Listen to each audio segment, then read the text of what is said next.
नमस्कार प्रिय दर्शक बंधुरा आज के 1 एप्रिल अर्थात 1 एप्रिल किन्तु 10टी नतून बड़ो आपडेट चले एसेছে ना। आज के 1 एप्रिल मासे किन्तु 10टी नतून गुरुत्वपूर्ण आपडेट चले एसेছে আপনার ব্যাংকের থেকে নতুন আপডেট আর গ্যাস এলপিজি গ্যাস সিলিন্ডার থেকে নতুন কি আপডেট রয়েছে সমস্ত কিছু আলোচনা করব আজকে এই ভিডিওতে।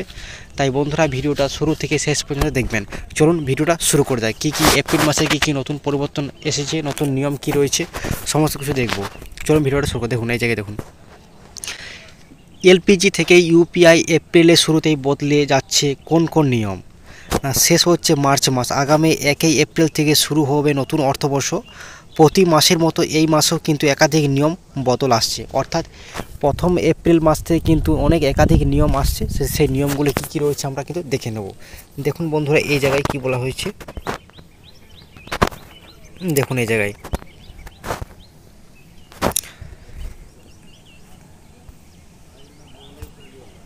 না, দেখুন শেষ হচ্ছে মার্চ মাস। আগামী 1 এপ্রিল থেকে শুরু হবে নতুন অর্থবর্ষ।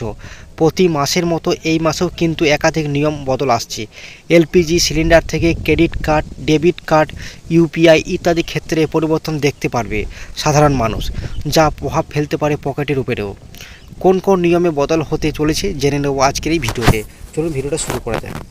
দেখুন বন্ধুরা এই জায়গায় কী বলা হয়েছে, গ্যাসের দাম নিয়ে। প্রতি মাসের প্রথম দিনে তেল কোম্পানিগুলি এলপিজি সিলিন্ডারের দাম সংশোধন করে 1 এপ্রিল সিলিন্ডারের দাম বদল আনা হতে পারে। উল্লেখ্য বিষয় হলো না, গত কয়েক মাস ধরে এলপিজি সিলিন্ডারের দাম দীর্ঘদিন ধরে একই রয়ে গেছে।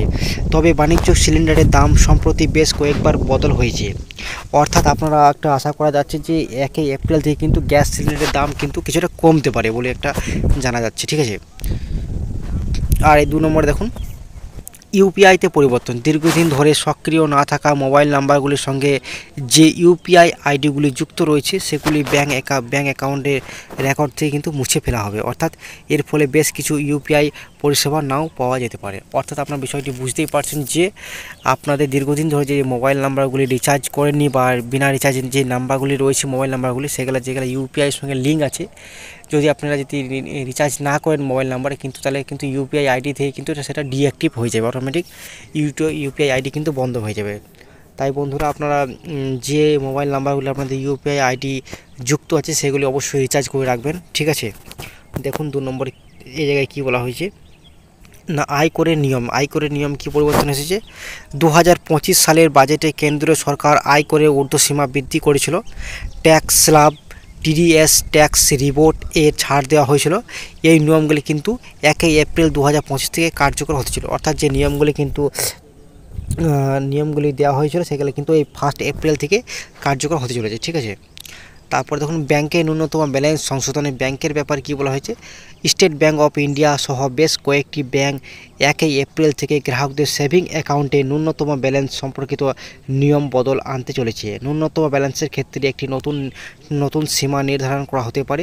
সেই মতো পরিমাণ টাকা খাতায় না রাখলে করা হতে পারে জরিমানা। অর্থাৎ আপনাদের যে ব্যাংক রয়েছে, state bank of India, UCO bank, Punjab national bank, যে আপনাদের যে ব্যাংকগুলো রয়েছে সেই ব্যাংকে কিন্তু আপনারা এতদিন ধরে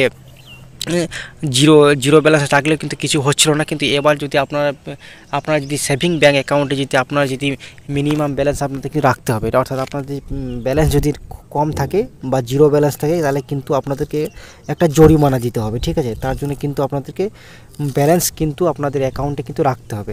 তো ব্যালেন্স কত টাকা রাখতে হবে এখনও কিন্তু পরিষ্কারভাবে বলা হয়নি যে কত টাকা রাখতে হবে। পরবর্তীতে আমাদের কাছে খবর হলে আপনাদেরকে অবশ্যই জানিয়ে দেবো, ঠিক আছে। তাই নতুন গুরুত্বপূর্ণ আপডেট পেতে আমাদের চ্যানেলটি অবশ্যই লাইক এবং সাবস্ক্রাইব করতে ভুলবে না। আজকের ভিডিওটা বন্ধুরা এই পর্যন্ত ছিল। পরে নেক্সট ভিডিওতে দেখা হবে। আমাদের ভিডিওগুলি ভালো লাগলে লাইক এবং সাবস্ক্রাইব করতে ভুলবে না চ্যানেলটি। থ্যাংক ইউ বন্ধুরা।